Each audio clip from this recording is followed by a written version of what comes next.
Si dhab ah u garan mayno wixii ka guuxayay qalbiga rasuulka Ilaahay sallallahu calayhi wasallam markaa. Si dhab ahna u garan mayno sababta keentay dhoolla-caddaynta uu u doortay inay noqoto sagootinta saaxiibadiisa, balse waxa aynu hubno ayaa ah in rasuulka Ilaahay sallallahu calayhi wasallam waqtigaa uu ku niyadsamaa fariintiisa isaga dabadii. Waayo, waxa uu si dhab ah u ogaa in uu sidii ugu wacnayd u gutay xilkiisii ugana tegay aadamaha manhaj weyn oo waadix ah oo u dammaanad qaadaya dhammaan sababaha sacaadada iyo horumarka. Muddo sannado badan laga joogo, waxaa igu soo dhacday aragti ah soo saaridda kitaab u gaara siiradii rasuulka sallallahu calayhi wasallam, kumana dhaqaaqin sababo badan awgood. Haba ugu muhiimsanaato inaan ka cabsi qabay inaan soo bandhigo waxaan u qalmayn magaca rasuulka Ilaahay sallallahu calayhi wasallam, oo lagu daray inaan aad u aaminsanaa inay jiraan tiraba kutub aad u badan oo heer sare ah, kuwaas oo koobsaday siirada rasuulka Ilaahay sallallahu calayhi wasallam oo ay qoreen culimo waaweyn, kuwo hore iyo kuwo dambeba, iyo in kitaab kasta oo aan soo bandhigaa aanu waxba ku kordhinayn kuwii hore loo soo bandhigay.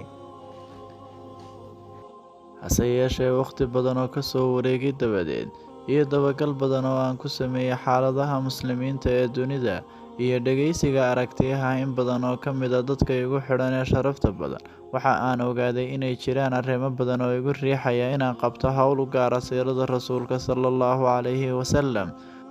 Aanan ogaaday in dadka badankoodu aanay waxba ka aqoon siirada rasuulka sallallahu calayhi wasallam in yar mooye. Baadhitaan xal raadis ah oo aan sameeyay kadibna waxa aan ogaaday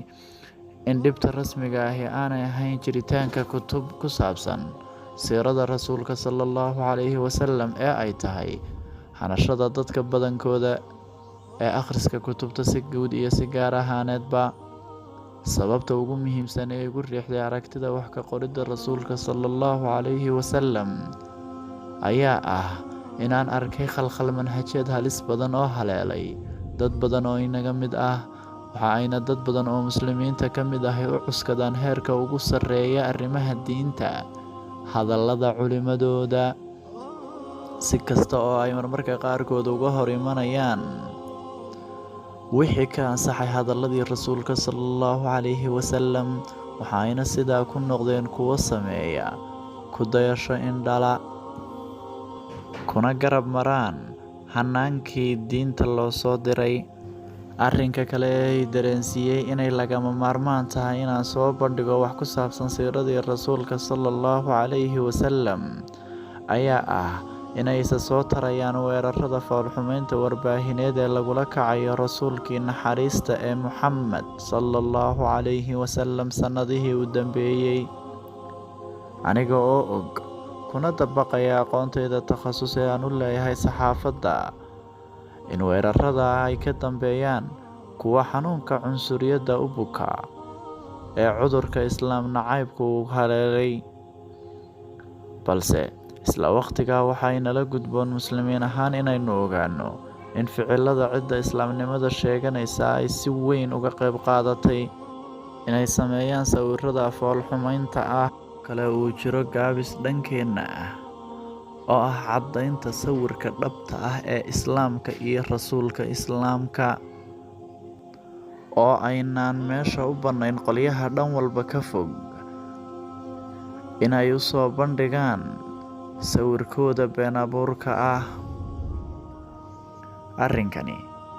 runtii waxa uu ii ahaa dhiirigelin weyn si aan u soo bandhigo arrin aan isku dayayo inaan ku difaaco rasuulkeenna aynu jecelnahay ee Muxammad sallallahu calayhi wasallam,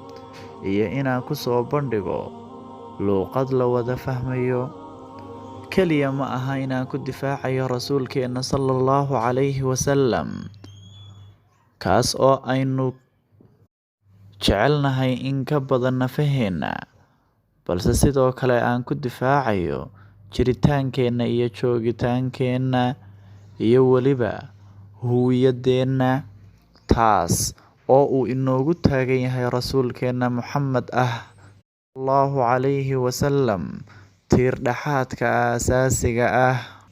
Arrinka u dambeeya ee igu dhaliyay inaan gudagalo isku daygan halista ah ayaa isna ah inay si toos ah fariimo iiga soo gaadhayeen badiba dadka igu xidhan ee sharafta leh, igana codsanayeen inaan hab gaar ah wax uga soo diyaariyo rasuulka Ilaahay sallallahu calayhi wasallam, kaas oo shabaha hanaanka aan u diyaariyay kitaabka boqolka haliyey ee ummadda Islaamka ee wax ka beddelay geedi socodka taariikhda, kaas oo Ilaahay fadligiisa ku noqday kitaabka ugu iibsiga badan wadamada Carabta,